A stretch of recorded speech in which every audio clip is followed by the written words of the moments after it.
The scary thing is, and this is where I think it's really scary long term, is that he is surrounded by ideologues who have a very scary ideology, who have an ideology of authoritarianism, an ideology of Christian nationalism, which I think is much scarier than Trump. How are you feeling that everything's going after our first 100 days? Well, I mean, he's a disaster. He's a disaster on every front. It's horrific. I think he's setting us up for an economic recession. He's setting us up for basically disrespect for the rule of law, disrespect for due process. I mean, in almost everything that he's done, he is moving us towards some form of catastrophe and authoritarianism. Ultimately, I don't think he'll be the authoritarian. I don't think he's smart enough. And I don't think he believes in anything, so I don't think there's anything to integrate around kind of, I'm your authoritarian, because he believes in nothing. But somebody will take advantage of the fact that he has kind of changed what's acceptable in the world. Okay. I don't know what we're supposed to talk about. This sounds exactly like what I would say. I think I agree 100%. I feel like one of my big frustrations, especially now, people call Trump a cult for a lot of different reasons, but I think one of the most important reasons, and one of the scariest reasons why I view it as very cultish, is there really is no ideology. There's no coherent anything behind it. So I'm like center left to far left, depending on what you depending on how you qualify it, I guess. But like, I very much believe in things like capitalism, market forces, and all of that. And the far left, kind of like unchecked, can get kind of wacky when it comes to disrespecting market forces. So it's kind of disappointing to me to see I feel like there's no conservative anything in the country right now to kind of ground any of it out. And I think, like you said, for anything that conservatives, I guess ostensibly, ever believed in, Trump seems to be abhorrent for all of those things. Whether you want to talk about economics or rule of law or authoritarianism or like literally anything. It's been pretty frustrating these past 100 days, like watching conservatives retreat from every single argument they used to make prior to Trump coming in for the second term. Yeah, and this is the problem. The problem is the conservatives have always been an empty vessel in a sense. They've never really had a backbone. They've never had a coherent ideology. It's an ideology ultimately based on religion. And if you base an ideology on religion, it's floating and it's meaningless. It's based on faith in what, and that can change depending on who is advocating for it. So conservatives have always been weak. They've always been pathetic. What they believe, what they claim to believe in, they've never done. Right? When they've claimed to be pro free market, they've never actually gone after free markets. So, we're getting kind of the logical conclusion of a long line of conservatives, selling out, or more correctly, really sticking to their conservatism, when what we need is something much more radical than conservatism. So I'm not center left, as you can imagine. I'm a 100% laissez-faire capitalist, and believe in the kind of the political system that requires. And conservatives have never stood for markets, in my view. Never understood markets, never supported markets. They've used markets when it was convenient. And what Trump is doing, Trump is an empty vessel.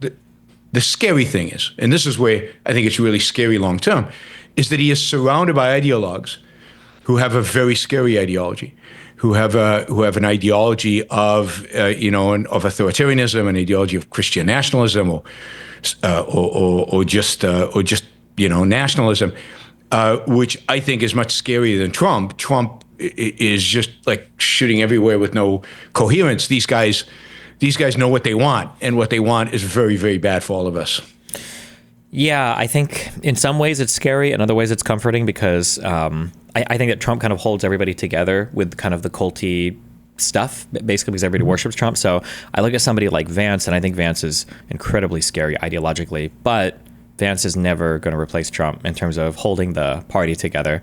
Like, I feel like once Trump is on his way out, I don't see yet any other kind of figure that anybody can coalesce around. It's not either of his children. It's nobody in the current administration that I'm aware of. There have always been these people who've kind of like popped up and then they're like almost immediately gone. I remember there was a brief moment in time, we've all collectively wiped it from our minds, but like people like Vivek Ramaswamy were like, could this guy be the next Trump? And then people were like, can DeSantis step in and take over from Trump? And it's just these people like come and go. Elon Musk is on his way out. So, you know.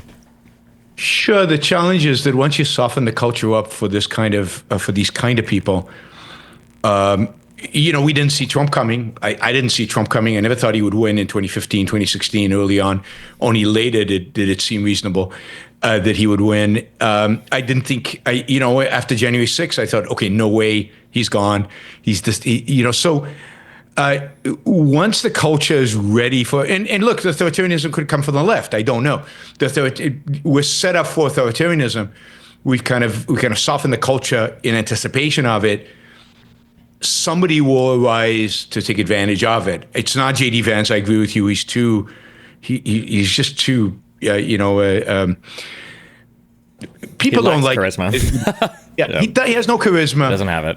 Josh Hawley's the other one who really scares me. Who's in a sense smarter than J.D. Vance and been around for a little longer. But it could be somebody we don't know. I mean, Obama came out of nowhere. Trump came out of nowhere. Somebody could come out of nowhere to take this, you know, down the road. It could be Charlie Cook. You know, who knows who it could be? But I'm worried about kind of the mindlessness. It's not just a cult of personality, because there's a sense in which Trump follows the crowd, not the other way around. So think about the vaccines, right? One of his few achievements the first time around was the COVID vaccine.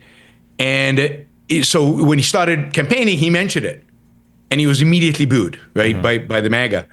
So he switched. He never mentions it. Now he's anti-vaccine. He points RFK. So you know, the movement is there. The mentality is there. It's not a majority of Americans, luckily, but it's a big chunk of the population. It's a significant number of people who are pretty passionate and enthusiastic about what they believe. And then it's a question of can they find somebody to coalesce around and bring in people that maybe in the past have now voted for Trump and bring them into this big tent. You know, I don't know. Political, you know, short-term political prediction is I'm not very good at it. So who knows who they'll get? Yeah, I think one of the big challenging things is like thinking of what comes after. And it sounds like really brutal, and I don't mean to sound brutal about it, but there has to be like a reckoning or some accounting for what happened. We can't, like, assuming the country survives the next 4 years, I think it would actually be a mistake to walk away from this and do nothing and pretend that the last 4 years never happened. Because one thing that you said that I think that people don't realize this all the time. There's this phrase like, do the ends justify the means? And I think sometimes what people aren't aware of is that when you do things to effect some certain outcomes, you're one of the things that you're passing these like hidden new rules that people aren't really aware of. And yeah, like you said, the environment has been radically changed now, such that if somebody else comes along and starts saying some crazy stuff, you can just say, well, the last guy did it. Like everybody's kind of more accepting of it in their mind. One of the examples that I give has to do with the whole senility argument with Biden. And regardless of whether you thought he was slow in his last debate or having issues related to senility, which I mean, there are a ton of arguments for. One thing I noticed for Trump is Trump talks like a idiot so consistently that you will never, ever, ever, ever be able to call him senile ever. Like some of the answers that he gives are just hilarious, and hilarious in a very dark way. I think in relation to that Alien Enemies Act, I think somebody asked him, like, oh, when you signed this to do this, and he's like, what? I don't remember signing that. Did I? And I couldn't tell if he didn't remember, like, invoking the law, or if he didn't. For the weekend, he was asked about due process and the Fifth Amendment. It was like, I don't know. Yeah. Oh, yeah. He would just like answer these casually, but like, I mean, kind of along with what we're saying, that the environment has been prepared so much that you never really expect him to know anything about what he's talking about. Like, I remember I was curious because I looked back and I was like, when Biden was signing executive orders, what did that look like? And Biden, I looked at the first video, he would go up to a podium and he'd say, our education is important, we need to do this, and blah, blah, blah. And then he would sit down and he'd sign it. And for Trump, he's sitting there at a desk and he's like, oh, what's this? And then whoever's handing him the thing is like, well, you told us that you wanted to do this in your administration, so we've got an executive order. He's like, oh, well, that sounds like a good idea. And he signs it and he hands it over. And it's like, if Biden was doing this, these people would be losing their minds because he's not even writing these executive orders. Yeah. Well, look, and this is the sense in which we've been setting ourselves up for Trump for a long time. I mean, the whole idea of executive orders It's only intensified. People have used it more and more and more. Bush was abused executive orders, Bush Jr., and then Obama did, and then Trump did more, and then Biden did more, and then Trump is now every day. There's a bunch of them. So we're now governed by an incredibly powerful executive, and Congress, of course, has passed on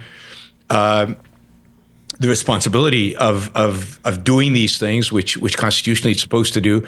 And again, that's a process that's happened over decades. It's not yesterday they woke up and said, we're ignoring our responsibilities. It's decades, maybe even 100 years now. So all of this is a slow erosion in our system of government, and Trump is now taking advantage of it in spades. And the next guy is going to start from that starting point. And we become so tribal. I saw this. I thought this poll was really interesting. So they looked at polls regarding free trade and people's attitudes to free trade. So about 6 months ago, 9 months ago, about 20% of Americans said they were pro free trade, Democrats and Republicans. Right, 20% of Republicans, 20% of Democrats. Since Trump got elected, Republicans, it's dropped to like 10, 15%. Democrats have gone up to 80%. Mm-hmm. Now, have they suddenly studied economics and discovered that that free trade is a good thing? Or is this now the tribal thing that they're supposed to say and be anti-tariffs? So I worry that the whole political spectrum is tribal now. And then you don't know what you're going to get because you don't know what, the next exciting phenomena is going to be, somebody that rallies the troops. And of course, the worst phenomena is somebody who can unite people on both left and right under some banner of authoritarianism. Authoritarians need the populace at least to support them at least somewhat, mm-hmm. right? And they need a large coalition. They really get those large coalitions either through their silence or through active support. And I fear that that's where we're ultimately heading. Yeah, I'm not. I have no idea what comes after the current administration. One thing that you mentioned about polling Democrats or Republicans, how they feel about free trade. One thing I've noticed is it's very frustrating. You have to get everything's like a proxy for something else. When you ask a person a question, you're not really asking them what they feel about a thing. You're just asking them. Usually it's like proxying like an emotional state at any given point in time. And it's funny because in some ways it's so obvious, but like in other ways, like people don't realize it. Not to come down on whatever generation of people that are upset about, housing or other things that are unaffordable. It's funny to listen sometimes, I'll listen to 18, 19, 20-year-old like college kids or right after will be talking about like, oh, it's impossible. Like it's, like we have no money and we can't afford anything and all of this. And it's like, well, yeah, you're in college. You're just graduated. Of course you have no money. Obviously, nobody has any fucking, you're 22 years old. Why would you have any money right now, Exactly. But everything in a particular moment in time feels a certain way. Or people will say they care about a thing, you'll say free trade. And if nobody's thinking about it, if like the economy's going well, or if they just got engaged and went on a cruise with a loved one and they went to another country, they're like, free trade sounds awesome. But if like if COVID happens or if anything else happens and they're just like in a bad mood or something just seems like it's not working, it's like, I hate free trade. That's a horrible thing. Yeah, it's frustrating. I understand normal people, ordinary citizens doing it. I get very frustrated when political commentators do it because they should know better. And seeing people, the whiplash from, well, if Trump pardons, the J6ers that didn't have due process rights, that's okay, I guess. And then Trump pardons all of them. And it's like, hello? And they're like, well, the Dems did it first. Really? Okay. Yeah, but that's part of the problem. Part of the problem is we have a populace today that is emotional, that is unthinking. Government does so many things, they can't keep track. It's part of, I think, the reasoning of why government should be a lot more limited is this idea that now it intervenes in every aspect of our lives. People get involved in politics when they shouldn't. Politics should be a minor issue in their lives, but it has to be a big one because they feel like it's intruding in their lives all the time. And yet they're ignorant. They have no clue, and they're very, very easily manipulated by emotional arguments. And that is a combination that is scary. Yeah. What was the original Twitter thread about where somebody tagged us to chat? Do you remember what? I think they just wanted us to chat. I don't think it was anything particular. Oh. They probably thought we'd chat about Ayn Rand, but we could chat about Let's try to see if I can find the Usually, original. usually people tag me in another person because there's some topic that we have some massive disagreement on, and then because my reputation is for fighting with people. So, Yeah, I mean, we'd probably disagree on the extent of capitalism, right, and on how much on a free market, and on how limited government should be. But I think we agree in Israel. I don't know. I think we agree in Ukraine. I don't know. I think we agree in Trump. well, here I'm curious. So, I guess my general libertarian question: in a libertarian system, how do you account for? I guess for Chad, I'll call it something called an externality, things that aren't necessarily captured by market forces. So pollution is the obvious example. What do you think is like an ideal solution for that? Is that a thing we think government can intervene, or do you think markets would solve it eventually, or what do you think? Yeah. Sure. So a couple of things. First, I don't like the label libertarian. I'm not a libertarian. Okay. I don't want to be associated with some of them, and a few of them come to mind right now. So the few issues where I disagree with them so violently that I just don't want to share a big tent with them. Wait, what do you mean by that? I'm curious. So I'm very opposed to anarchy.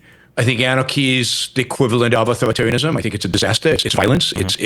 It's legalized violence. You kind of have the authority to shoot anybody because there's no rule of law. Law is out. You have competing police force as well. I'm my own competing police force. I get to do what I want. So I think anarchy is a disaster and a repudiation of laissez-faire capitalism completely. If you look at the foreign policy of somebody like Dave Smith, I think it's just horrific. I think his views regarding Israel, Hamas, those things are just beneath contempt. So the foreign policy generally, I disagree with libertarians a lot, but it's primarily the anarchy thing, and usually the ones who have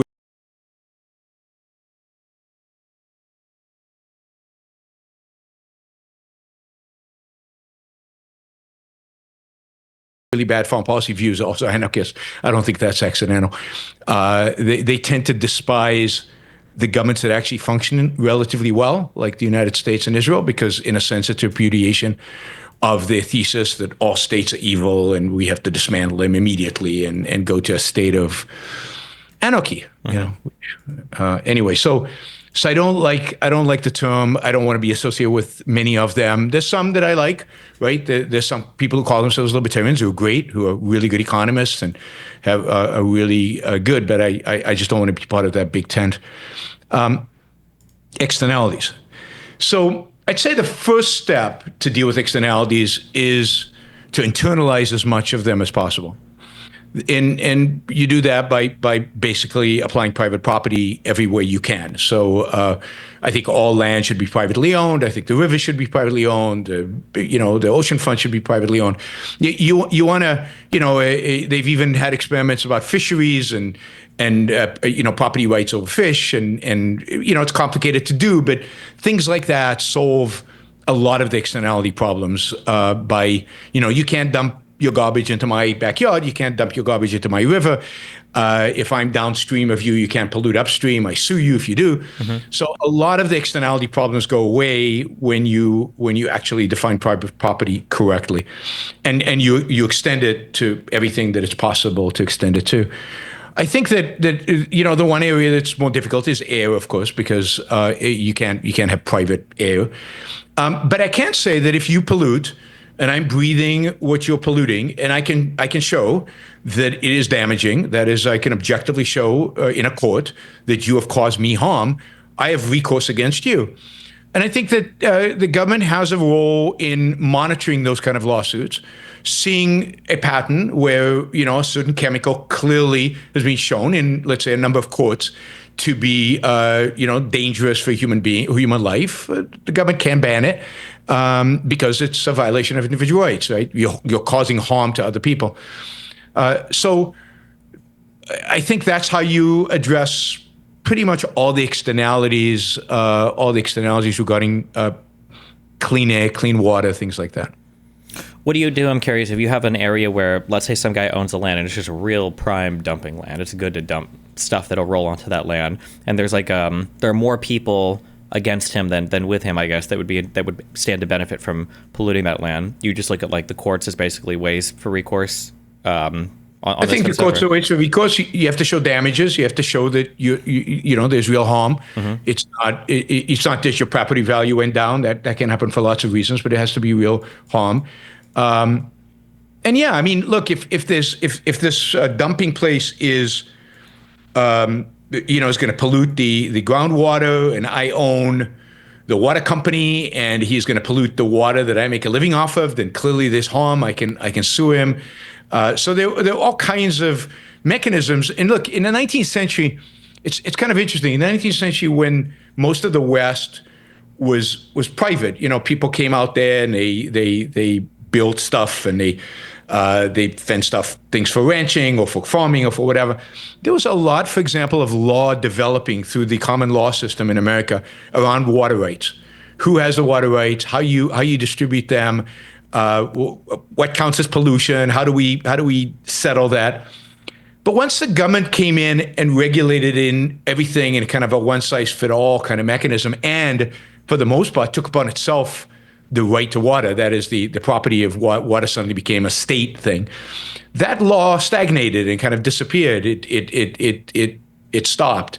And what we needed is for that to continue. And I think we'd have a much better idea of how these kind of disputes, what kind of disputes arise, and how you would deal with them in a rational economy, in a true free market. Okay, I gotcha. I understand. How do you said that you disagree with a lot of libertarians on like foreign affairs? What do you view as like the U.S.'s role for things like Ukraine, Russia, or Israel, Palestine? So it's hard to take. I mean, we live in a particular world today. So I'd say that we have certain responsibilities vis-a-vis, I think, Ukraine today, because we're a member of NATO and we've made some commitments and we have treaties, and therefore whether that would be the case in my ideal scenario, we can talk about that. But let's just talk about today for a minute. I think given that we are kind of a guarantor for the security of Europe, Russia is a clear threat to that. I think the United States should do what it can to prevent a situation where it has to place American kids in harm's way vis-a-vis Russia. And therefore, if we can relatively cheaply pay the Ukrainians to fight for us and hold the Russians back, I think we should. I think we're getting a phenomenal deal from the Ukrainians. I think the weakness of the Biden administration was that it wasn't willing to provide the right weapons and allow them to be used appropriately. I mean, this whole fear of escalation, I think, was just a sign of weakness. But if we had been willing to give Ukraine the kind of weapons they needed, I think this would be over by now. And I think Ukraine can hold back the Russians and prevent them from invading Estonia, because if they invade Estonia, America then has to put troops on the ground fighting Russia, and that would not be good. That potential for World War III, but also American kids dying for Estonia, I don't think is right. I don't think we should be fighting for Estonia. So Ukraine's a cheap method of doing it. In terms of Israel, I think the United States shares a common enemy with Israel. We won't admit it, and we've kind of evaded that fact since 9/11, or really since 1979, since the rise of the Iranian mullahs.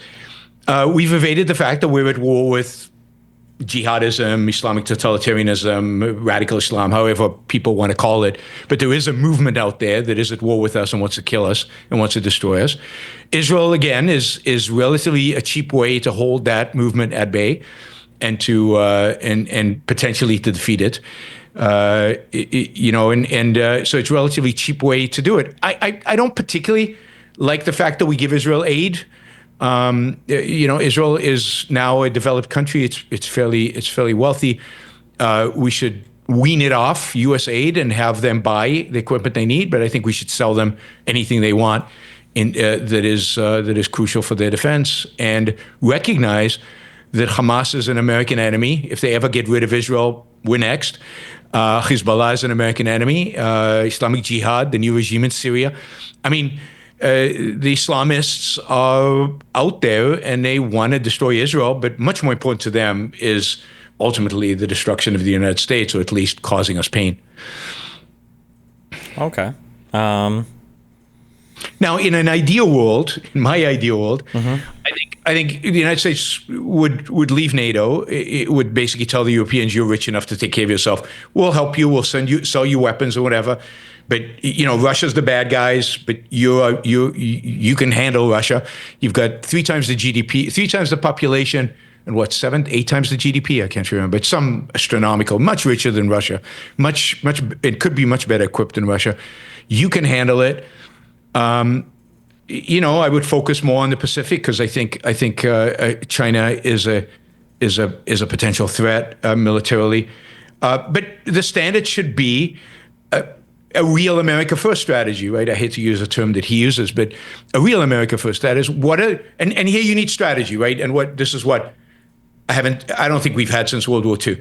You need a strategy. What does American defense require? What does protecting the rights of Americans, the right to life and property, require? Short term and then long term. And let's act in the world in a way that protects the lives of Americans and the property of Americans. So let's figure out what the right strategy is. And what do we do vis-a-vis China? What do we do vis-a-vis Russia? And what I sense is that we shoot from the hip. We're reactive. There's no real strategy. When there's a pseudo strategy like George Bush's, it's a fantasy, like bring democracy to the Middle East, which was pure fantasy at the time, and to some extent still is. So, what do you think? I'm just curious from kind of like, I guess, like a game theory perspective. Let's say that we abandon like soft power for Europe and we just kind of like focus on the United States. Do you think there's an argument there that if Russia or China were to kind of like overtake the U.S. role in enforcing that soft power, that ends up actually being worse for us in the future? Or how do you view that?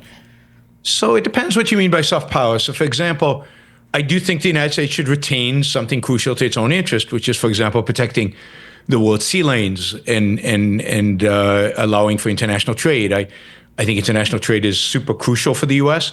It was kind of funny to see, not funny, sad, depressing to see J.D. Vance say, we shouldn't deal with the Houthis because Europe benefits from this trade.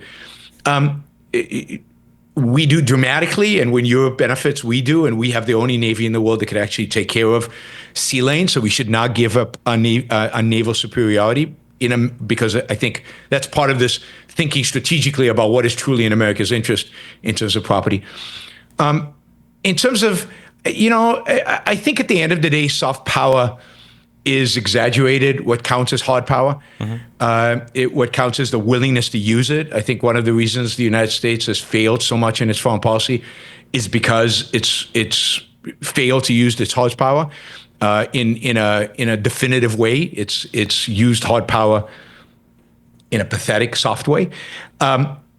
If we actually used our hard power once or twice and made it clear that we were willing to use it, I think most of the crises in the world would go away because nobody would want to mess with us.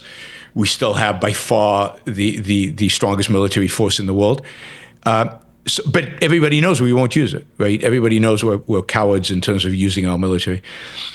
So I actually think by focusing on ourselves, but by using our hard power when it's necessary, Iran, maybe there's some other circumstances, but really using it unequivocally, I think what we do is project an image of strength that kind of tells the Chinese, we should think twice about anything we want to do. And I think Russia's very weak. I don't think Russia's a threat. It's a minor threat to the Europeans. And again, they have the tools to deal with it. We can have a coalition of free countries.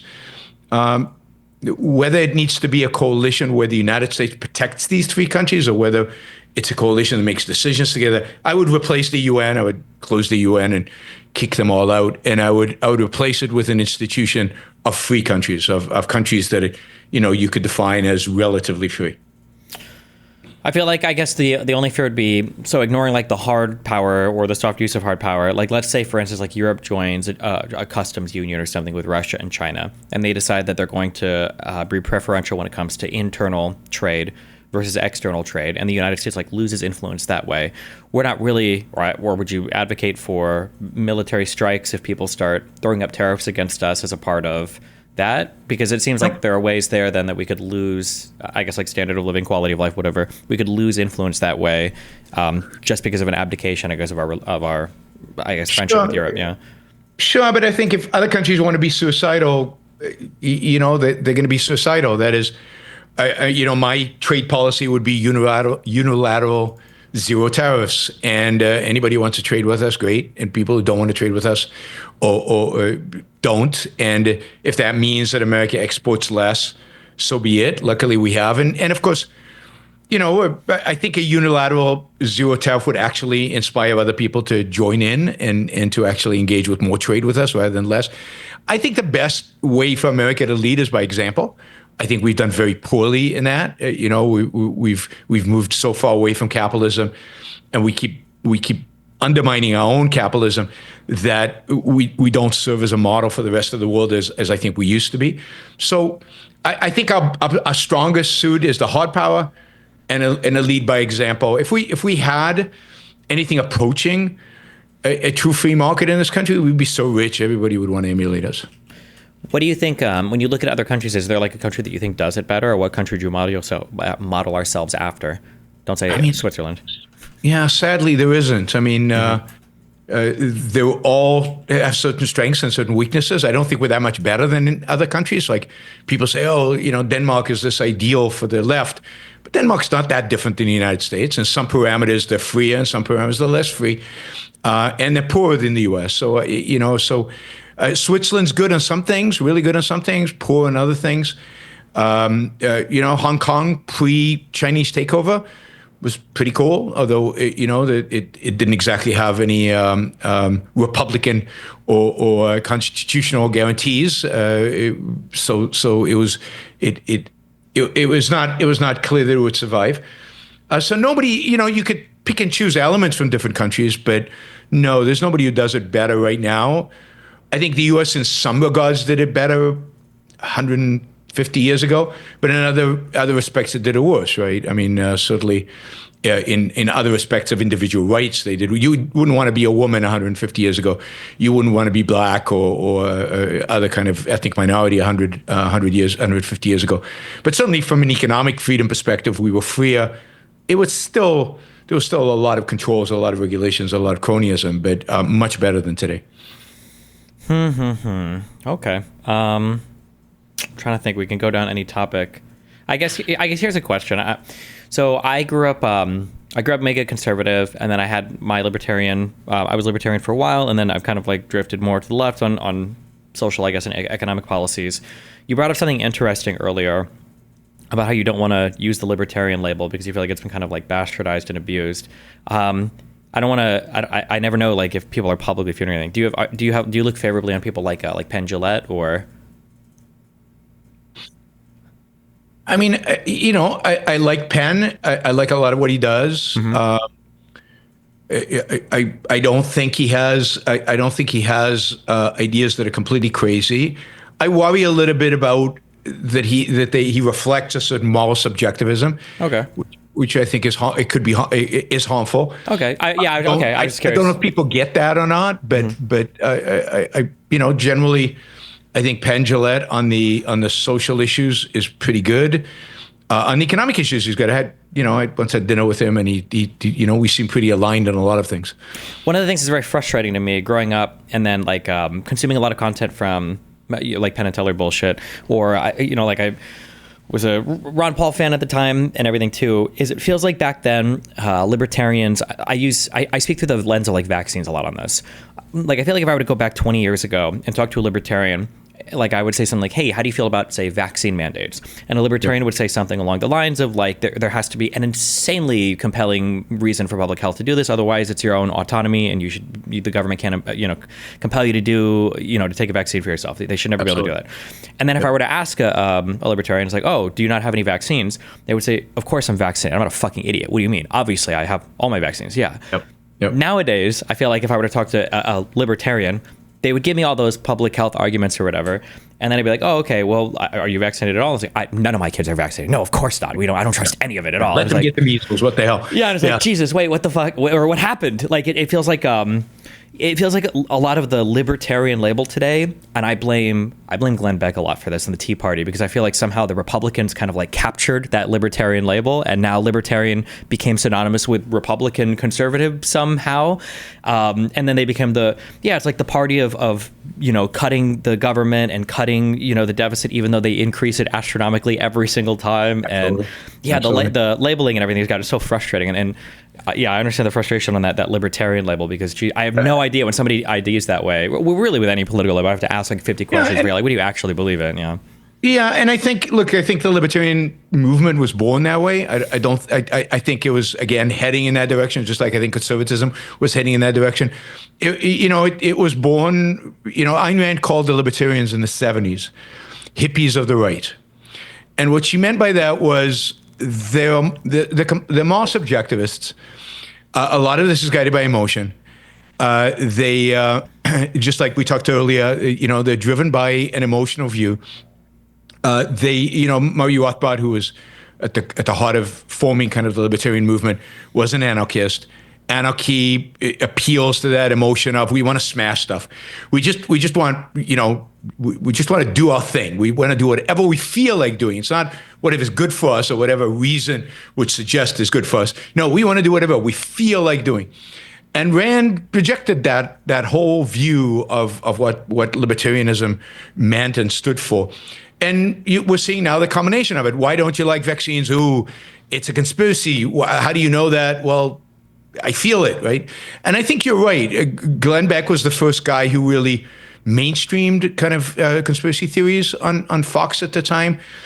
And libertarian, he always described himself as a libertarian as well. He exuded this libertarian kind of perspective, even though he never was. He even did shows on Ayn Rand. So he tried to have it always. And I take the shift. I think it's Trump. The Tea Party set up Trump. So the whole phenomena set Trump up. But once Trump and the kind of alt-right or the new right came about, it sucked all the air out from anybody who actually believed in freedom.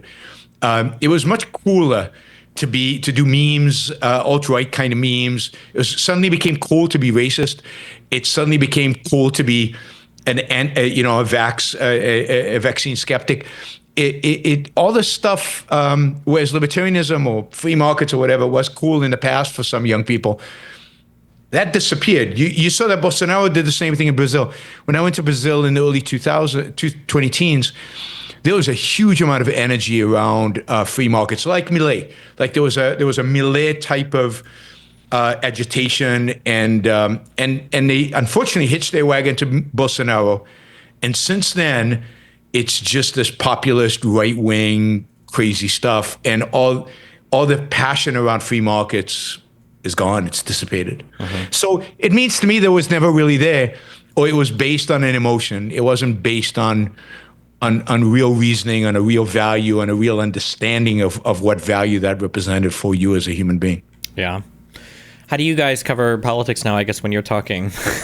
Because it feels like every day it's just unbelievable. Like there's been like 30 what would be administration ending things, happening in the past, few months. Like, Jesus. So I have a show. It's daily. I basically tell people, don't listen to the news. It's too depressing. I'll summarize it all for you every day. I go for, I don't know, an hour and a half to 3, depending on how many questions I get, of just covering the news. That means a lot of prep, because it's the two things going on. One, there's the insanity of what Trump is doing, and then there's all the disinformation, misinformation, false stuff that's being done both on the left and on the right. So figuring out what's real. Now, luckily, Trump just says it, right? You don't have to read about what Trump said. You can find videos of him saying it. He tweets it, right, or puts it on Truth. So his sheer stupidity is right there. You don't have to get somebody else's filter to access it. That makes actually covering the news much easier. That's the thing. It's simultaneously nice, but it's also in a way frustrating, because I would always argue with these conservatives, like, you guys would support, an abdication of real guys. You guys would support. They'd be like, no, we wouldn't. We just think that, they don't believe in the current interpretation of what's going on. They would always have all these excuses, and then Trump will come out and just say stuff like, I think 2020 was rigged and we should suspend the Constitution to go look for it. It's like, well, he said it. And they're like, yeah, and it's like, okay, well, at least we can talk about that now, since you guys are no longer lying about it. Because, he's very blatant about, I don't actually believe in what judges say about the law. I think that's up to me to decide. And it's like, okay. Or people will talk about... smart lawyers, you said over the weekend. I have smart lawyers. Yeah, I've got smart lawyers. Like, nobody needs due process or not. So, I mean, I don't find it frustrating, because it's like, we're seeing what these people are really about, right? Mm-hmm. I've always criticized conservatives, since I started doing public speaking or started commenting on politics. I've been very critical of conservatives. I was very critical of the Bush administration. Rand was very critical of Reagan. And so, now we're seeing their true colors. We're seeing what they really are. And particularly these new conservatives, it's very, very important that people see how just, how they're willing to, how they don't have any principles, and how what they really want is power, and how they're willing to use that power to dictate how we think. And they complained justifiably about the left doing that for all these years. And now they're doing the same thing. So it wasn't about the compulsion. It was about what was being compelled. And again, it's stuff I've been saying for a long time, that, what's happening right now in a sense is vindication. And the more explicit it is, the more clear it is, the easier it is for me. Now, I alienate everybody, so it doesn't result in, the fact that you're right doesn't result in popularity, because the truth is incredibly alienating these days. What do you think is the when you look at, you mentioned like the misinformation stuff, how do you even deal with that? What does that look like, that process, I guess, for you? Or because that feels like a never-ending stream of just false stuff that's just said every single day. Yeah. Well, there's a couple of things going on here. One is there's bias, and bias just exists out there, right? I mean, if I used to, when I lived in California, I used to listen to NPR a lot, and NPR is biased. It's got a leftist bias. It's clear. It's obvious, and I can adjust, right? I hear what they say. I hear the words that they're using, the concepts they're using, and I know that, kind of where the bias is, or at least I think I know, right? Mm-hmm. And if I really want to know something, then I listen to their story and then I go, oh, that doesn't sound quite right. And then I have to go dig and figure out what really happened and what's really going on. The same thing, of course, as at Fox. They fair and balanced is BS. They've always been biased. From the beginning, they were the counterpoint to CNN. What's the counterpoint? Not facts. It's our perspective, and they've only gotten worse. Today, they're just a propaganda machine for Trump. So, but the New York Times, yeah, they're biased, but it's also the only place where you can get news, right? It's not like there's an independent source out there that goes out and sends reporters around the world and delivers news. I mean, the other people just use what the reporters from the New York Times and Washington Post and other places reports, and they spin it their way. So you constantly have to adjust to what is being told, and you have to get multiple references on any story. Again, this is what makes Trump so easy, because he just says it, and then there's no interpretation needed. It's right here. But when you read a story in the Times, or when you read a story in Fox, you just have to go back it up, check. Even when they use quotes, somebody said this and that. These days, you have to go find the video or the audio to make sure that they're quoting it right, because they all misquote, all of them, and they take it out of context. It's just part of the job now is to try to figure out what's really going on in spite of the bias, and you get better at it the more you do it, because you realize to what extent do I have to really dig deep to figure out what the truth is. How do you do? Agree. I agree with the one thing you said. One of the very frustrating things is, like, people will ask me for tips on, like, how do you discern true news from fake news, or how do you figure out misinformation, disinformation? And people are looking for a very quick kind of heuristic. Nope. And yeah, unfortunately, like you said, especially now with like all the legal stuff, it's like, if I haven't read it, I'll tell you, like, this is what I saw on Twitter, this is what I saw on whatever news website, but like I haven't read the original stuff, so I'm giving you there's a 20% confidence take, because yeah, it's not even that people, especially now as I've read more, you have, like, sometimes people will just lie, but it's not usually a lie. Sometimes people will quote egregiously out of context, mm-hmm. and it's not even really egregiously out of context. Other times they quote things, but you don't get like the whole understanding by just reading a particular quote. A really good example, I think, is probably that the 9-0 Supreme Court decision on related to the immigration stuff, because I guess now the Supreme Court is in the business of reviewing TRO appeals, and that's a thing where you kind of have to, not only do you have to read the whole, and to be fair, this is a shorter opinion, but you have to read it all. It was a short opinion, yeah. Yeah, but then you also have to have kind of like a legal framework in mind for like, well, when we say facilitate versus effectuate, like what do we actually mean? And then one of the frustrating things, because you have to get really big into like civics and law, is like, how do you explain the significance of like a habeas claim versus like an APA claim? And it's like, there's like so much shit. And if you don't understand any of these things, it's really... And I say don't understand any of these things like, oh, like everybody should, but it's a lot of stuff to dig through, and it's hard to know because you could quote something and throw it at somebody, and if they don't have the full context, yeah, it's just so hard to understand what's actually going on. Absolutely. I mean, I've developed certain people that I think do a good job at analyzing Supreme Court decisions, and I try to follow them and try to read what they write about these things. Do you mind sharing the name? Are you okay with that, or? Yeah, I mean, I like Ilya. I get the two confused. So I better get the two Ilyas out there.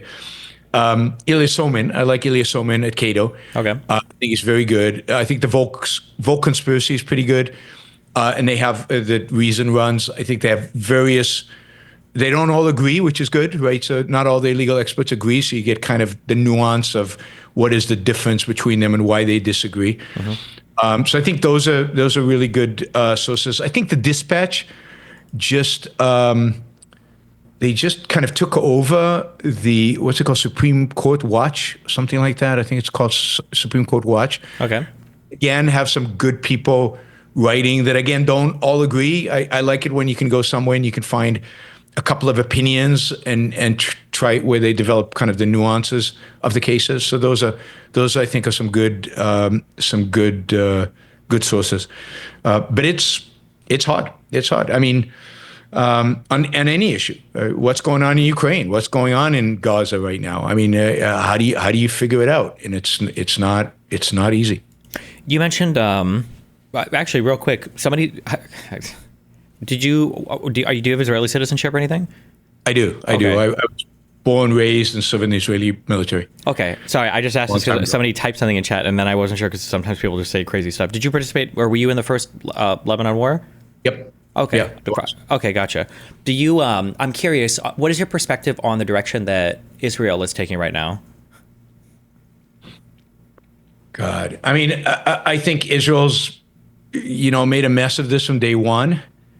I mean, I'm pretty radical when it comes to these kind of things. I mean, my view is, and I said this, I think October 8th, and I said this over and over again since then, they needed to completely, thoroughly defeat Hamas. And I would have taken the perspective of the hostages are dead. If we can save some of them, great. But we're not negotiating. Never negotiate with terrorists. I truly believe that. And we are going to crush them, and we're going to destroy them. There are various ways you could do that. Certainly, no aid. I think the fact no electricity. I mean, Israel provides them with internet service and with cell phone coverage. I mean, it's just unbelievable. Now, maybe they use that to gather intelligence. Maybe that's why they're providing it. But go in there and destroy them, and however many people. Sadly, innocents, however many children, however people want to spin it, die. That's what is necessary. Then that's what's necessary in order to defeat Hamas. But you have to get rid of the threat. And you have to do it thoroughly and completely and quickly. The fact that they did it for like 10 days was pathetic. I think Netanyahu is unbelievably weak. I blame him for October 7th. I think the fact that he hasn't taken personal responsibility for the fact that October 7th happened, even though it's his policies that got us there, I think is just ridiculous. Yeah. What do you think is in your mind, what is like a stable long-term solution for Israel and Palestine, or what does that look like? I think it's either one state or two state solution, but it has to be after the Palestinians are defeated. So, there's a war going on between Israel and the Palestinians. It's not Israel and Hamas, it's Israel and the Palestinians. And that war needs to be won. Once the war is won and the Palestinians are basically being thoroughly defeated, then you can say to them, okay, we're going to have a 20-year transition period where you get to change your educational institutions, where you get to, slowly participate more and more in life in Israel. And in 20 years, if you guys are being basically westernized, if you've adopted kind of these liberal ideas, then we'll integrate you into society, or you can have your own state. At that point, I don't think it matters, or we can form a federation. You can imagine a number of solutions, but we're not going to deal with you as long as you hold these barbaric ideas. And this is an ideological war, and it's our ideas that have to win. It's basically what we did to Japan, right? We crushed them, and then we gave it a constitution. We wrote the constitution. We said, this is how you're going to live from now on. And if you live like this, great, we'll be best friends. And the Japanese are pretty grateful and or at least friendly to us because of that. And it's what we did to Germany. We said, you can't do this again. This is out. Now, maybe after 100 years, they forget, but you've got to bring them to their knees. There's no, and that's not pleasant. It's not nice, but it has to be done. How do you think any like future settled state, I guess, would look like? Do you think that, like, would Israel ever be in a position where they'd be willing to, turn over the rest of the West Bank, or turn over any of the settled area to any kind of like Palestinian state? Or do you think there'd be any kind of actual agreement on what the territory would look like after that? Look, there've been proposals that the Palestinians have turned down that have basically given them almost all the West Bank, and in exchange for some of the areas where there are Jewish settlements, they've gotten parts of Israel, right? So they basically get 100% of the land they had before '67, just in a slightly different configuration, but they get it. In 2005, Ehud Olmert, who was the prime minister at that point, made that offer to Abbas. And Abbas turned it down. So the same offer was made in 1999 to Yasser Arafat by Ehud Barak in Camp David, and he turned it down. So Israel's shown a willingness to give up the territory. Now, the more the Palestinians turn it down, and the more October 7th things like that happen, the less likely it is that Israeli society will accept that. But I think at the end of the day, if there's a real commitment for peace, and if Israel is convinced that the Palestinians have changed in a fundamental way, not just changed, say, oh, we want peace now, but literally are now, holding on to what I consider Western values, what I consider, then I think, Israel would be willing to do. Israel's always been willing to do pretty much anything for peace. People don't appreciate to what extent most Israelis, not all Israelis, most Israelis really, really want peace, are fed up with this, and would love to have a friendly and peaceful and open relationship with their Arab neighbors. I think that's always been the case. Again, there's a minority that are crazy. There's the religious nationalists, just like everywhere else, religious nationalists are nuts. But the core of the Israeli population, people forget in 2005, Israel, using force, evacuated Jews, forced Jews out of their homes in the Gaza Strip, and forced them out of there in order to hand over Gaza to the Palestinians. Palestinians could have created a flourishing state in Gaza. Nothing stopped them, except their own ideas, their own philosophy, if you will. Okay. Was there anything in particular you would want to talk about, or? Well, there must be things that you disagree with me that we could actually have a discussion over that. I mean, I disagree with a lot. I don't know how much you want to take into any particular thing, in terms of, from Israel Palestine to economic stuff. Is there a particular thing that you enjoy talking about the most, or? So what would you disagree on the Israel Palestine stuff? Just curious. What would I disagree about for the Israel Palestine? I mean, I would say that I feel like the main issue between, when I look at Israel-Palestine, my issue is I don't think foreign opinion should be involved whatsoever. I think that it's set both sides up for unrealistic expectations, or rather, both sides right now I feel are wholly incentivized and are rational actors when it comes to engaging in conflict with each other. I think from the Palestinian end, they view pre-67 borders as the start. That's the starting point for discussion. And the reason why is because the international community has made them feel like they've never lost a political fight ever. So 48 doesn't matter, 56 doesn't matter, 67 doesn't matter, 70. None of these wars or anything from war territory, none of it matters. They always say that. So that's a mistake, because then if you're a Palestinian today, and I think Arafat even said to Hafez Assad, I think, Bashar's dad, I think it was Arafat that told him, if I make a deal with the Israelis, like I'll be shot in the back the next day. Or it might have been Hafez that said that about making a deal with Israel. But look at Sadat. I mean, it happened to Sadat, right? Yeah, no, true. Yeah. So I think you have this issue where, and truly, if you're a Palestinian, you would be an idiot to settle for anything right now, because why? You're up against a genocidal apartheid nation that the entire world is condemning. Like, you should just wait and hold out and see what happens. So the Palestinians are incentivized to fight. And then when you look at the current admin, Netanyahu has been saved from his criminal prosecutions. He got to enjoy, what looked like to be initially a disaster on October 7th. And you'd think, Jesus, what a horrible thing. Now he can say he killed all three of the top dog. Dave Hania and Sinwar. He killed all three of these dudes. He blew up half of the fucking beepers that Hezbollah was using. Yeah, it's amazing. Yeah, Good for him. So I feel like on the Israeli side, you've got this infinite kind of expansion, the slow creeping into the West Bank. You've got your baby machines out here, past the Green Line, that are just pumping all these kids out, and slowly you're getting more and more, Jewish people, so you can start to annex more and more territory. So I think that the brakes have to be pumped on both sides here for giving everybody an incentive to keep fighting. Because it would be dumb for Israel to kind of make any negotiation because they're shoring up more and more power. It'd be dumb for the Palestinians to settle because they've got infinite international support. So I think those systems need to be removed, and then I think both sides have to look in making genuinely painful concessions that neither side is willing to make right now when it comes to actually settling for a state. So on the Israeli side, that might look like a real retreat from the West Bank of several 100,000 citizens, and I don't think Israel is in a position where they would be willing to do that. East Jerusalem is probably off the table at this point.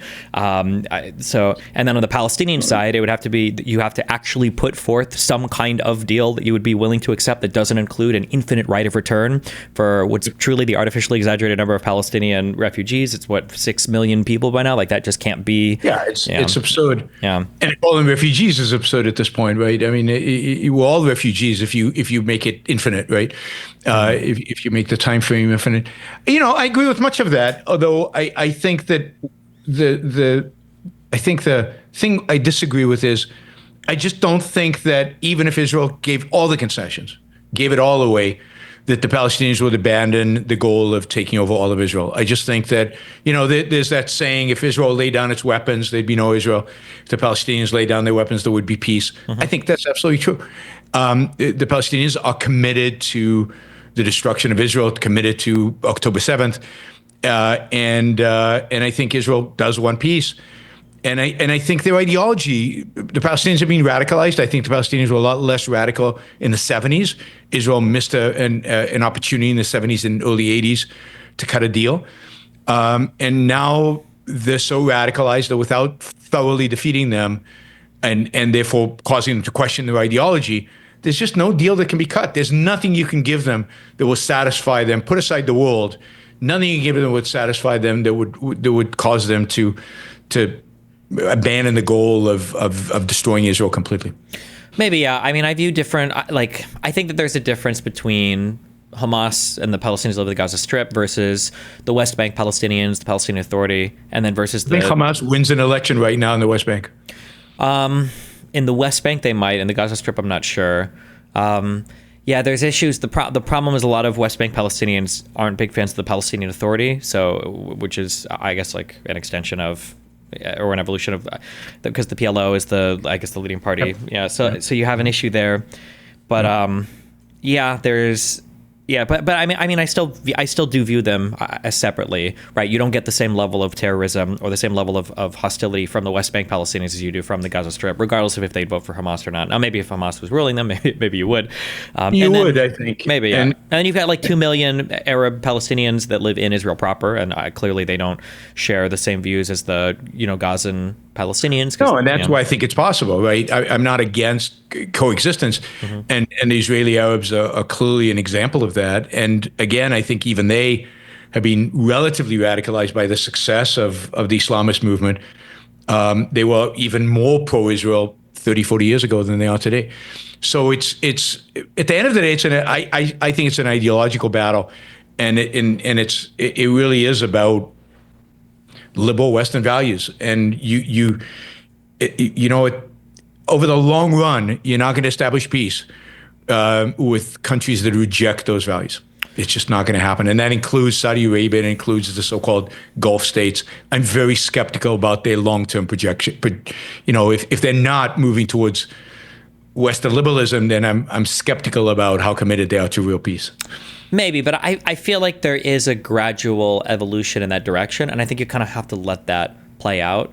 Yeah, I don't want to force it. Yeah, I think there is, I'm not going to sit here and say that these Muslim majority Arab states are truly secularized or anything, but I think there probably is a difference between a secular Arab dictatorship versus a theocratic dictatorship. I think the government of Egypt is probably preferable to Iran. That these slow steps in this direction are probably good, and trying to force a democracy, we tried with Iraq, didn't seem to work very well. It's probably not the way to go. So, but notice when Egypt had relatively free elections, they voted for the Muslim Brotherhood. They didn't vote for this guy. So that's true. But the important thing is the Muslim Brotherhood. The leader who was elected, I don't remember his name, but I think he wrote a letter to Olmert, because I think one of the big fears in Israel was, peace with Egypt is over now. It's the Muslim Brotherhood. And they said, no, Egypt made this deal and we'll honor it. That was good. That was a very good thing. Yeah, but if you follow the Muslim Brotherhood, if you study the Muslim Brotherhood, you realize that, the short run, Israel's not their biggest challenge. The short run for them, their biggest challenge was to establish a power base in Egypt and to bring Egypt back. But, they've never given up on the long-term aim. And the long-term aim is not even Egypt. The long-term aim of the Muslim Brotherhood is a caliphate. And to us, it might sound weird. Do they really want this empire? But they do. This is part of their theology. So you've got to actually look at what are they actually advocating and what do they actually want and what happens if they're actually successful. Now, granted, Saudi Arabia may be moving in a direction that is more secular. We'll see. It right now depends on one guy, and if that guy goes away, who knows what happens in Saudi Arabia. The Gulf states put on a nice facade of being very Western or very Western friendly. Again, hard to tell what happens behind closed doors over there, but and one of the advantages we in the West have is that particularly Egypt is a country that's relatively weak. It's poor, it's weak. The Gulf states, Saudi Arabia, have money at least, but so long term, this is all about ideology, and they won't attack you if you're strong, and they will if you're weak. Yeah. What is the saying? Walk softly but carry a big stick. I think that's absolutely right. Yeah. That's what the U.S. should do, and that's what the West should do. What do you think is a realistic trajectory for into the midterms? Do you think that Trump is going to get, I say truly unhinged, and I hate to say that because it normalizes a lot of what's already happened, because I think we've already crossed so many thresholds of stuff that never should have happened. But what do you think is a worst and best case scenario in terms of the next year and a half, I guess? Well, I think a lot depends on the Democrats, and here it's problematic because they have really bad instincts, right? So if the Democrats can move to the center, if they can project a kind of a non-woke, kind of responsible governance, then they could win big. I mean, really big in the House. I don't know if they can take the Senate. Senate's going to be hard, just given the where the elections are being held. But they could, if it's big enough, then they could. But they keep floating with the far left. They keep thinking that's where their core is, and they lost because they weren't far left enough. And that's going to be a problem with them because the country is not woke. The country does not want that. The only reason Trump got elected was because, Kamala was a terrible candidate and she was associated with kind of far left positions. I think one frustrating thing for me for a lot of Democrat leadership is they're not far left, but they won't say anything to them. Yes. Because you have like when you talk about the transport thing is such a great example. There's pretty sure 90% of Democrats are probably it's probably not a great idea. And I'm pretty sure the majority of politicians are probably it's probably not a good idea, but nobody will ever say that, And it's come on, guys, this is can we can we not give them this talking point? It's so stupid that 90% of the election is around these niche issues that have no impact on us whatsoever. Because how many people even know anything. Like Republicans are talking about getting rid of female sports before trans women came along, and now they're like the strongest NCAA women's sports defenders. And I'm like, this is the only time in your entire life you've ever been able to name one female athlete, in any of these things. Like, Jesus, yeah. Yeah, and it's not a difficult issue. I mean, it's how many people does it affect, right? It's a relatively simple issue.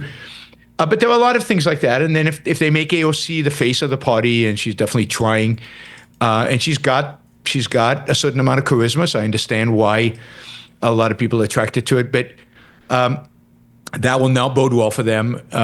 If they're not willing to do this, to criticize the sports, and there are a number of issues like that. It turns out that Americans are pretty left wing when it comes to economics. I think way to the left when it comes to economics. Mm-hmm. They're willing to let the government do a lot of stuff economically, much more than I would want, maybe even more than you would want.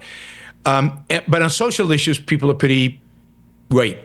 The Democrats, if they had with the right kind of positioning, could do very well, I think, in elections, but they're afraid of that positioning. They run from the social issues, or they run over the social issues. It's going to be interesting to watch. I think either if Trump backs off on a lot of the most destructive policies, or if the courts rule them unconstitutional, there's a good chance that at least these tariffs are going to be ruled unconstitutional. Now, this could take 9 months. There's a good chance. You think so? I feel like when it comes to military shit, the Supreme Court has basically completely bent over and said, listen, the president can do whatever. As long as he utters the word national security emergency or whatever, he can basically do whatever the fuck he wants, which is incredibly irritating. But yeah, yes. Geez. Yeah. I think there's a chance. I think there's a chance that they will vote against this. I think there's a chance that this ruling that the district court just overturning the use of the AEA, I think there's a chance that the Supreme Court sustains that. So I think some of the craziest stuff that he's done that is clearly unconstitutional might be the courts. I mean, the courts, I think, is the only functioning part of our government. I mean, it's the only part of our government that is functioning reasonably well. Yeah. Right? I think the Supreme Court's actually quite good. As compared to alternatives, and certainly better than the executive branch, and Congress is completely impotent. It's completely eviscerated itself. So there is a chance that some of the worst elements of the Trump's stuff gets eliminated somehow this year by the courts, let's say, or by him turning around and saying, no, I always had a plan to lower the tariffs after I educated you all, or something. I think on that, one thing that's very scary to me on that point, that would be so incredibly frustrating, is if you would have talked before the election about putting a 10% tariff on every single country in the world. That's an unfathomably horrible economic policy. But now that's like almost preferential, or it's like if it were to roll back everything, including China, to just 10% tariffs, like I'm worried that people in the rest of the world will be like, okay, that's not too bad. We can work. We can live with that. And I agree. Yeah, I agree. Jesus. I agree. But it's not clear to me that he has the authority to put 10%. This is where the Supreme Court's going to have to rule, because you can't say that there's a national security emergency with every country in the world. The EO literally said, well, we think because of their unfair trade policies, it could destabilize the U.S. economy, which would therefore lead to a national security. It was like, at that point, like Biden could have literally banned all, imports of anything that produced pollution because we could say climate change is a national security threat, and therefore we need to ban every single import because boats use gas or something. It's like, Jesus, what? Yeah. But of course, this is, again, it's been something that started in the, way back. We're right now under 63 national emergency EOs, executive orders, right? So every single president, the last 10 presidents or something, have declared some national emergency around something, and it never goes away. So this is something that's evolved, and now Trump is just taking advantage of it. And the question is, will the Supreme Court finally roll this bullshit back? I don't know, but it would be terrific. So if some of this stuff gets rolled back and the economy doesn't go into recession, and somehow we look like we're doing okay, then Republicans will probably hold the Senate, and they'll probably lose the House no matter what, but not by a landslide. But if if he continues like he is in the pair today, he's tariffs on movies. I don't know if you saw that. 100% tariffs on movies if they're not made in the U.S. Yeah. Most movies, American movies, are not made in the U.S. Like Mission Impossible is filmed in locations all over the world, and because of the cost of unions, we make a lot of the movies in Canada and other places where they've got benefits. So if he continues like this every day with a new stupid idea for a tariff, which is the only thing he believes in, the only thing Trump believes in is tariffs. I don't think there's any other issue where he actually has a belief. Well, because tariffs, I think about it from Trump's perspective. Also, all of the, over the past year and a half, I've done so much more reading on politics and law and everything, which was a total waste of time because for Trump now, I just have to turn on my YouTuber brain because I think if you analyze Trump as an influencer, it truly explains everything he does so much better than trying to understand, trying to do any kind of political theory there. Yeah, no, yeah, an ideological analysis of Trump. Like, I don't know, like I don't even really like calling him like an authoritarian or fascist because he just isn't even really. He just not isn't. He doesn't have the mind for it, right? He doesn't even have. There's an expression called "they're not even wrong," right? Like when somebody says something that's just so stupid, you're not even wrong because you haven't even asserted anything of enough factual relevance for you to even evaluate. And that ideological analysis needs to be done on people like J.D. Vance and Josh Hawley. But I was going to say for Trump guys on the tariffs, the reason why he likes it, and I really truly believe it's as simple as this. The happiest I've seen Trump, I think, in the past 4 years is when he was giving a speech to, there was some Republican thing. It was when he said, every country is kissing my ass. And I think it's because he did a thing, which was these insane tariffs that when he brought that poster board out, everybody was like, wait, what am I looking at right now? What, 93% tariffs on who? On Vietnam? What? And he was so happy because it's a tariff is the thing that he can do unilaterally, truly unilaterally, not unilaterally as the United States and not unilaterally as the executive branch, but unilaterally as president. He can decide a tariff and then everybody wants to talk to him. And it's like the most attention he can ever get. And I think that's why he loves these tariffs so much. Like you can wake up tomorrow and be like, I really want a call from Germany. Let's 30% tariff him and see who gives us a call. We were calling. Well, now he's getting calls from Hollywood. Oh, yeah. He's going to call him up. And that's like orgasmic, right? So I completely agree. He's a narcissist. Narcissists thrive on attention. They thrive on people kissing their ass. And that's what he wants. Now, tariffs goes a little deeper only because even in the 80s, he hated trade deficits, right? Trade deficits where he believed is the real evil, is the real enemy, is the real bad stuff. And I think he really has this conception of trade being zero-sum. In every trade, there's a winner and a loser. And I think that's how he ran his business. I think this is why he treated suppliers and others so horribly. People didn't want to work with him again because he really believes it's all zero sums. So I think it's just one belief in life. Sure. Trade is zero sum and the winners and losers and everything. Yeah, it's such an annoying thing. He talks about like people taking advantage of us.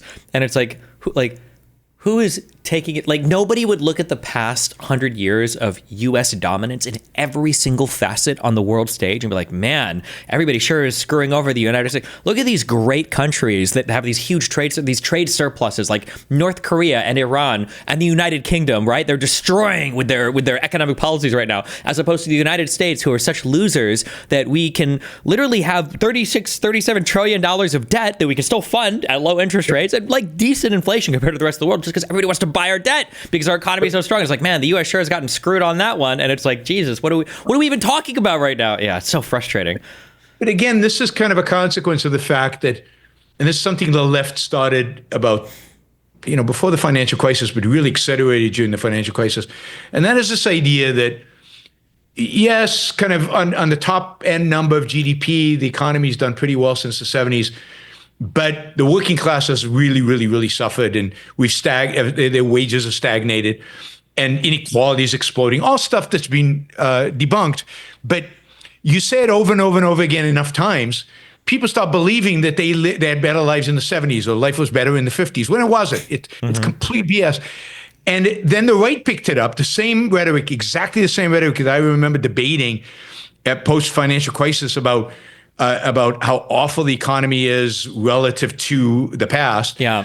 The right picked it up, and now it's like everybody believes it. There's nobody who doesn't believe that the working class is now worse off today than they were in the 70s. And you look, and I try to look numbers up for this anywhere. And they're like, yeah, I remember back in the 60s and 70s when every single person had a really great union job and one man could work a job and take care of a family of 6 and send every kid to college. It's like, in what world? First of all, not everybody even went to college back then. Number one. Number two, home ownership rates were never that high in any group of people ever. Like what are we even talking about? Like I can't find it anywhere. I wasn't alive then. Maybe I'm just missing something. But yeah, it's so frustrating. I was alive then. 70s sucked. Home ownership is pretty much constant, right? Yeah. So. And I finally gotten to the age, because I'm 36 now, where for the first time I saw somebody on Twitter say something like 20 years ago on minimum wage, you could live on your own. I was like, hold on. I lived in Nebraska 20 years ago. I was making it was like $5.33 an hour at McDonald's. I could not afford an apartment on my own. I had to have a girlfriend or to share rent with. What are you talking about? Minimum wage sucked. So I'm starting to hit that age where people are hearkening back to my working teenage days. I'm like, no, this is not at all accurate. Yeah. Yeah, none of us. I mean, home ownership is pretty stagnant throughout. The last 50 years. It's about 63%. It spikes before the financial crisis because we incentivized home ownership. It was a big campaign thing for Clinton and Bush. And therefore, people bought homes they couldn't afford. So it spiked to 67, 68. And then it went right back down to its equilibrium, which is around 63, 64% of America's own homes. That hasn't changed much. Homes were smaller in the 50s, 60s, 70s than they are today. People live in much bigger homes today. They had one car. Most people didn't have AC. They didn't have dishwashers. Even lawn. I was poor when I was young, right? So I remember doing laundry by hand with my wife when we first got married. Jeez. Because we didn't have a washing machine, right? I don't think many people, and this is in Israel, not here, but it was, it's early 80s. So people have no clue. They have no conception of what life was like back then. And too many older people, I think this happens when you get older, romanticize the past, and young people have no clue about the past, and nobody actually looks at the data. You look at the data; it's quite obvious. The U.S. economy's done really, really well. I wish it had done better. I think it could be doing a lot better for everybody. But in poverty, we should have eliminated poverty by now, and that's doable. But if you compare it to what's possible, you would be sad. But if you compare it to other countries, we've done much better than other countries, and everybody's better off. And we should think about why and how do we expand the things that make us rich and shrink the things that don't, right? That hurt us. Yeah, I say that all the time. It's good to have perspective because things can always be better, but some things have obviously worked. So how do we capitalize on what works and how do we minimize the things that don't work? But people, just want to throw everything out sometimes. So what are you going to do? Yeah, and it's interesting that that both right and left have learned that if you lie, and if you say it over and over and over and over again, it's somehow, and maybe this goes back to your thing about influences, it gets embedded in the culture. And it becomes truth. And, some of us can come out and say, here's the statistic, here's the graph, here's the numbers. And it doesn't resonate. It doesn't impact at all. Yeah, you feel like there are some things that, there are topics that even with my own, I just don't like to trust, or not trust. I don't like to even touch these topics because I know it gets people so riled up. Like home ownership rates for young people are about what they were for the people the same age category. When you talk about Gen X or millennials or with the baby boomers, but like that statistic feels impossible and it feels horrible to talk about because it's not the prevailing narrative online, or the idea that today, again, nobody likes to talk about it, but like, man, first of all, most people live in a home that is owned, and home owners have enjoyed a pretty big transfer of wealth in the form of really low interest rates. Around the mortgage crisis and everything else. Tax deductibility of their mortgage. Well, that and the fact that the interest rates because so many people refinanced in this insanely low interest rate environment, and there are like more people with interest rates below 3% right now on the homes that they're in than there have ever been in U.S. history. But one problem you run into is that when homes start to get more expensive, you immediately see the losers, right? Well, if I want to buy a house, well, fuck me. Or if I want to go rent someplace, it's expensive. But it's harder to see the winners because if you're in a home and the value of that home is massively appreciated, it's not like you're necessarily capitalizing on it. You're not selling it right now. You're not reverse mortgaging. You're not doing some, weird whatever deal. And so all of these homeowners that are accruing more and more wealth in the form of like their home appreciation and value and all of that don't really see the wins as much. And then everybody kind of complains and it's like, yeah, but whatever, yeah. And of course, that manifests itself in those homeowners having this strong incentive not to have more homes built, right? And this is part of the housing crisis we have. Yeah. that if I'm sitting on a huge capital gain in my home, I don't want to lose that. And if prices are going to come down if more homes are built, so I'm going to lobby and do whatever I can to prevent more housing being built. So people don't see there's so much contrary pressure when it comes to home prices, and people will repeat these things as truisms like, we need to make housing more affordable. You understand that when you say you need to make housing more affordable, what you're also saying is you need to depreciate the value of the most important wealth asset that most Americans own, because there is no way to make just some houses more affordable, but keep everybody else's housing prices like high. That can't happen. That can't be the same thing, right? And yeah, nobody's even prepared to have that conversation, because homeowners are also your strongest voter base. Like I live in Miami right now in an apartment. I'm nowhere near as tied to this community as somebody that probably has a house here, and they're going to want to vote to maintain their property value way more than I care about it. Yeah. Absolutely, and the whole idea of a house as an investable asset is a perversion. House should be a consumable, right? You should buy it. It should depreciate. It should go down in value, or stay flat. People say this thing where like, when you rent, you're just setting your money on fire. It's like, no, you're not. You're getting a place to live. What are you talking about? I agree with that 100%. Yeah. But it's so hard to explain this to people and get people to actually see it. Mm-hmm. Yeah, and then at the same time, a lot of those same Americans are like, I want to live like Europeans, and we need to be like Europe. And it's like, in Europe, like if you go to like a lot of these countries, they don't expect to own homes until they're like retired, right? Nobody, growing up in all of these countries, like, I need to have a house with a white picket fence. Like, you're not getting that anywhere in any major city in Europe. And if you go to a European home, they're tiny, they're really, really small. Because it have something like double the size, and you want to ride a bicycle in Copenhagen in the snow. Because they do, because they don't own cars. People again romanticize what's going on in these countries when it's or they look at things that are rightfully good in those countries, but then they don't have any idea of what they have here that's not like that in those other. They don't understand the sacrifices they'd have to make and everything. Yeah. There are trade-offs. Whatever good's there's a cost to it, and are you willing to bear that cost? Yeah. So define to me what your center left, what that means. I'm curious. What does center left mean? I like to start by just defining everything as what it actually is, and then I'll design economic policy from there. So I think that markets are real. I think the market forces are strong and undeniable. I think that sometimes it's good to mess with market forces, but when you're going to mess with them, you have to understand the external impacts that they're going to cause. But then also just to recognize like what every actor's place is, and to remove a lot of the normativity from economic analysis. So for example, like if I talk about a labor union, like a lot of people have this idea of, are labor unions good or are they bad? Labor unions exist for one thing and one thing only, and that's just to represent like a shared employee interest. Sometimes it can be good. I personally think that capital has a lot of power right now in the United States. My God, you can own capital and make so much money off of it. So I think that there are good reasons why labor unions would exist to help employees collectively bargain.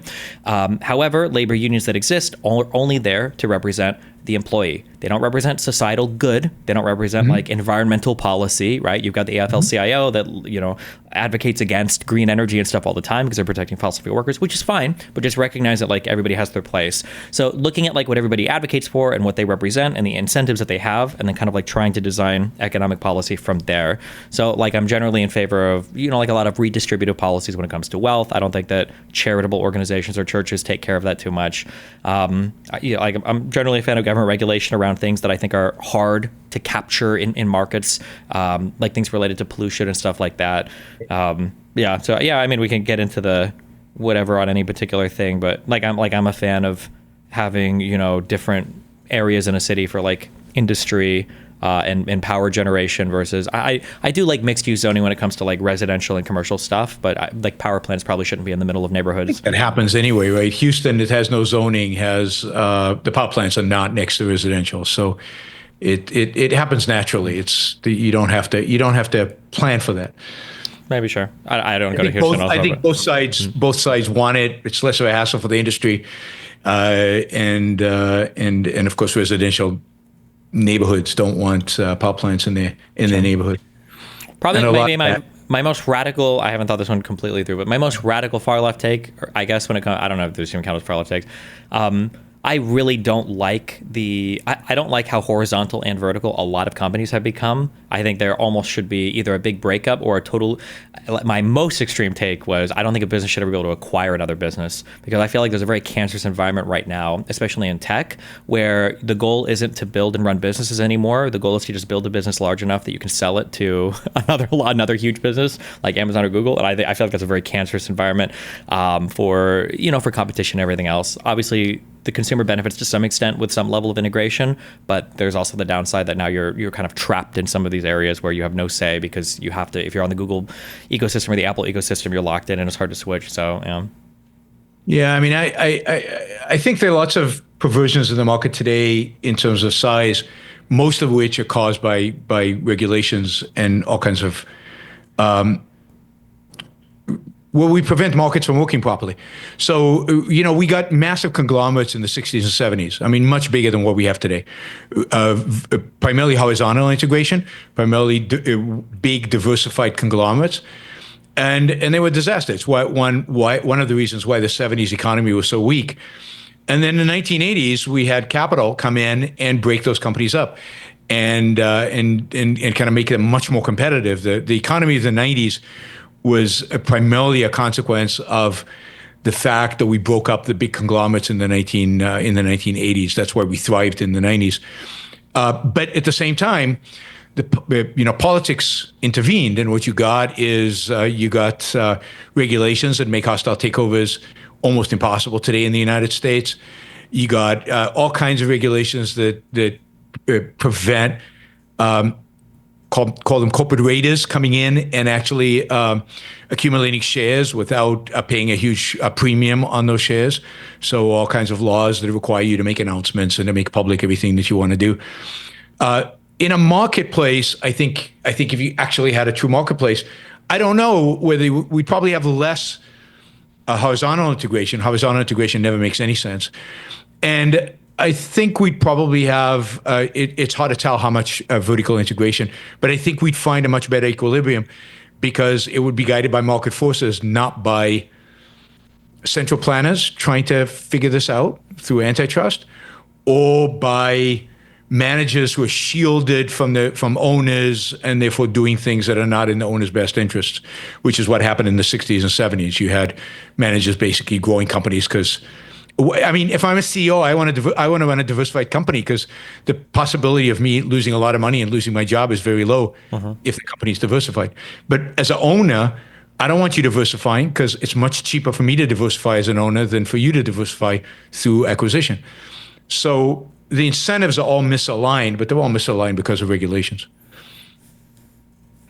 Okay. That's one of the difficult things for arguing against a libertarian or a lot of other alternative economic counterfactuals is I don't have anything I can point to, because I can imagine a world where, and I'm sure you can too, where if you start to remove a lot of the government regulation, there are other ways that problematic systems could emerge, but without being able to analyze that system or look at it, I have to use my messy real world to argue against your utopian counterfactuals, So, yeah, but I mean, like, obviously there are definitely ways that the government regulation can get in the way, and then rent seeking and all that happens. So, yeah, I guess it would depend on the regulation, but Yeah, I mean, it's hard to take, one of the things that frustrates me a lot of times is I get, look at this phenomena today in the world, capitalism doesn't work. And I'm like, is the phenomena you're pointing at a failure of capitalism or a failure of the particular structures we have right now in the kind of mixed economy that we have today, of some freedom and a lot of controls and a lot of regulations and a lot of distribution? Sure. Do you think, who is your, when you look at your, your current audience, are most of them like libertarian? Are most of them conservative, liberal? Do you think it's like a mix of everybody, or? I mean, I think most of them are Ayn Rand fans of one way or another. I think I've convinced most of them not to label themselves libertarians. Okay. What do you call yourself? If not, I call myself a capitalist, a laissez-faire capitalism. So I'm an advocate for laissez-faire capitalism, a radical for capitalism, if you will, or free markets, or however. It depends on the audience. But I stay away from the libertarian label. So I find it's people like that, and then the people who kind of are trying me out, if you will. They either come from the conservatives. I've been told I've converted some Trumpists into anti-Trumpists over the years, but a lot of them come, I think, from the kind of center left, rational, reason-based, and then my job is to convince them to continue that application of reason to issues of morality, life, and economics. Because, if you center left, not everybody, but if you center left, you typically claim to be an advocate for reason and science. And I'm claiming that my philosophy is basically based on reason. So, if I do my job, I should be able to convince at least a certain portion of those people arguing from a leftist perspective that they're wrong on those issues, right? Okay. They need to just be more consistent in the application of reason. Sure. And if you are, then I think the conclusion is laissez-faire capitalism. I think in morality, the conclusion is an egoistic morality, a rational, long-term, self-interested morality. Sure. Okay. Yeah. Well, damn. Is there anything else in particular you want to get into, or? Any of those topics I'm fine with, but it's your show. Who do you think, besides you, who do you think, I guess, is the best representation, I guess, for your kind of ideology right now? I think we both agreed your people like Dave Smith are probably not great representations of anything. Do you think there's anybody out there that does it well, or? I mean, I think the Ayn Rand Institute as an organization does it well, and they put out a lot of content and a lot of material. So I think the Institute itself does well. And the intellectuals at the Institute all do a good job, although, it's they as individuals, they have very small followings at this point. Part of my job is to help them get to the point where they can be real influencers rather than just,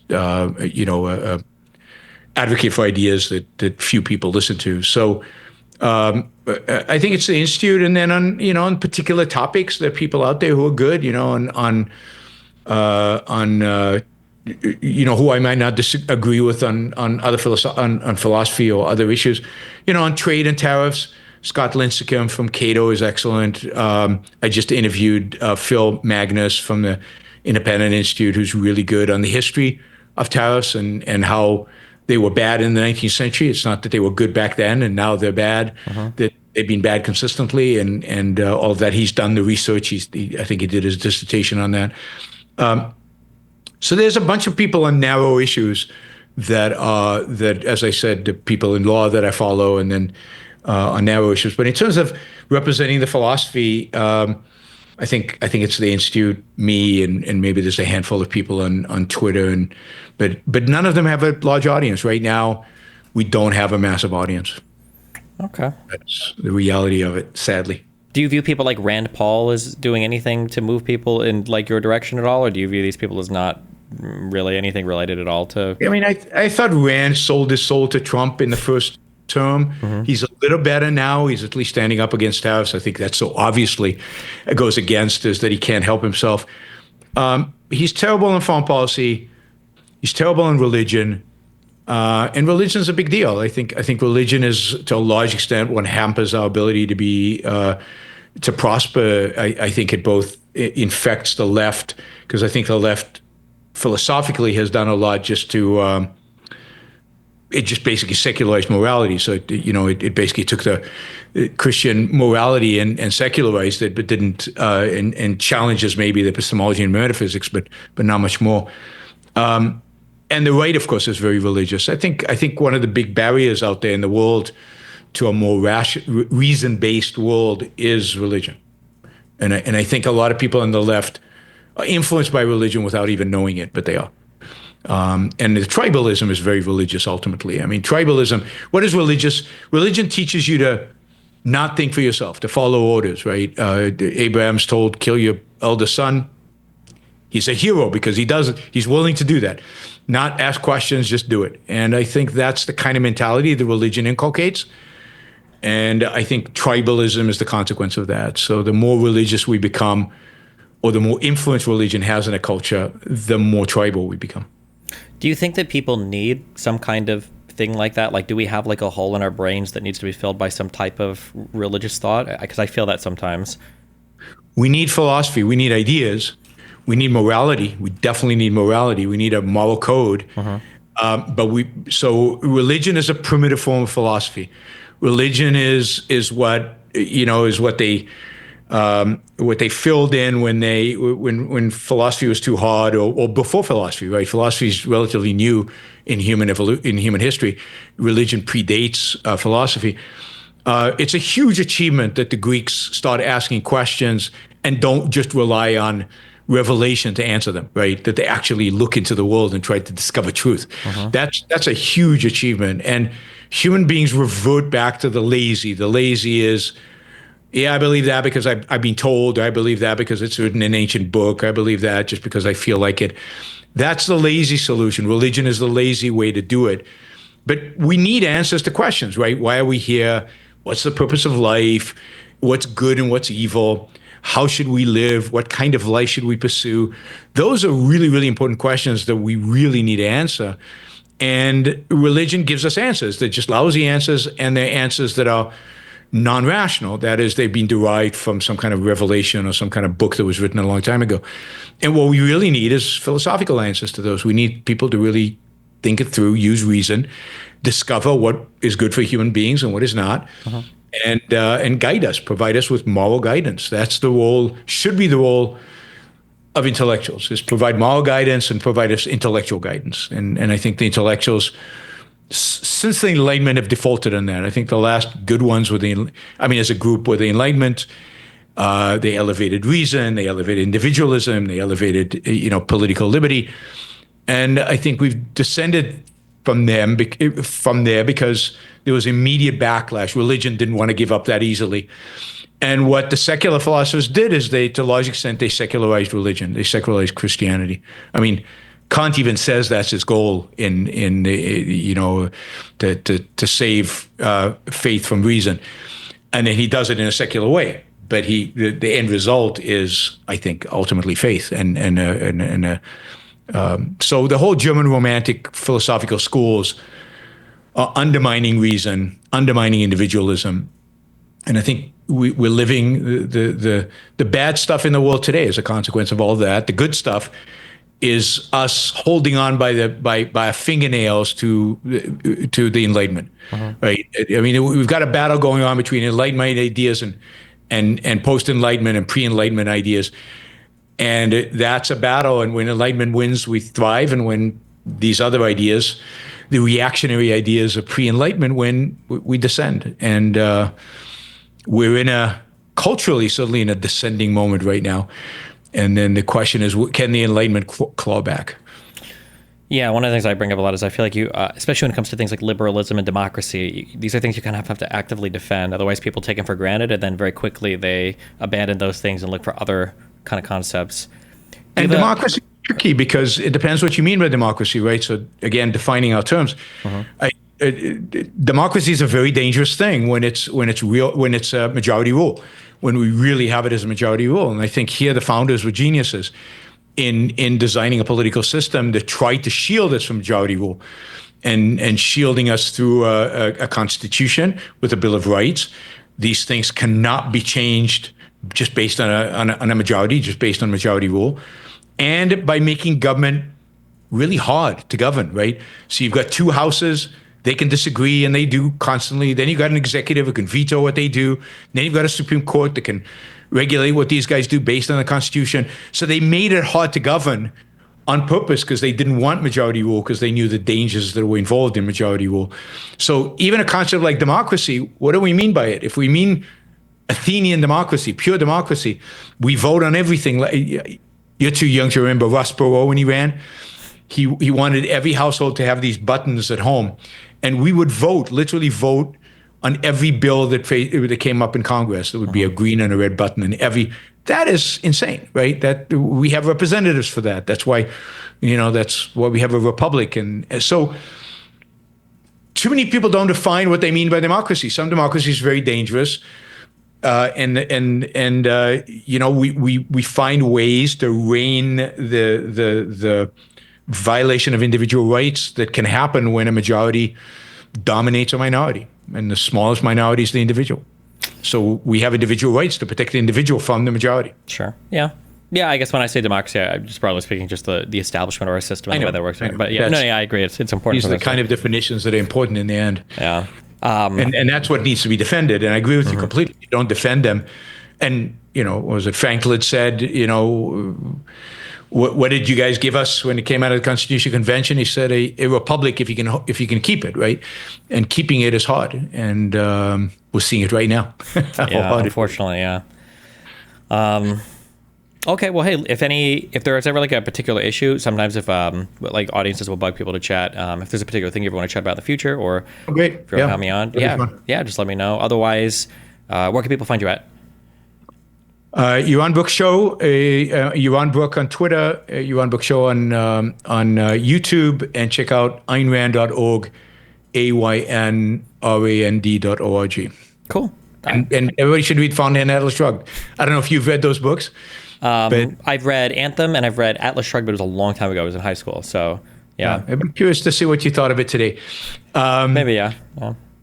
The issue that I run into without diving into things is, and a little hypocritical because this is our first talk, so we didn't dive a ton into it. But I get very irritated sometimes because there's so much. One thing I've totally abandoned is like conceptual talks with people generally. Like I have to ground everything out in an example. So usually if I try to give a thing, I'll try to give an example of the thing because there's so much stuff that just gets so wildly abused conceptually. You brought up a thing, my internal morality, I think was probably heavily influenced by, I'll say, I guess, objectivist thought or whatever. My internal moral system still kind of worked that way, but people just don't ever follow it to what I would see as kind of like the rational ends. So my personal morality is actually really heavily centered on, you brought up the term earlier, the concept of like, I think Ayn Rand called it, I think it was enlightened self-interest. She called it rational long-term self-interest. Okay, rational long-term self-interest. Okay. I've heard the term enlightened self-interest as well, but like I'm a very self-interested person, but then people like stop there, and it's like, well, hold on, like self-interest can mean a lot more than just I'm trying to fuck everybody over my entire life so that I get the most. Like, well, that's quite the contrary. Yeah, I'd argue that fucking everybody over is not in your self-interest. Yeah, exactly. Yeah, and it's funny because even in like the red pill world where they talk about like alpha males and all these things, like these are some of the most like pro-social animals ever because having alliances and having like friends and being pro-social and having other people looking up to you and working with you is like it's incredibly beneficial. Like humans are cooperative and collaborative species, right? Nobody is an island. So but all right. Well, hey. I really appreciate the conversation. And again, well, I'm sure we'll chat sometime in the future and hopefully people will check you out. Yeah. Thanks a lot. I appreciate the talk. Thanks, dude. Bye. Bye.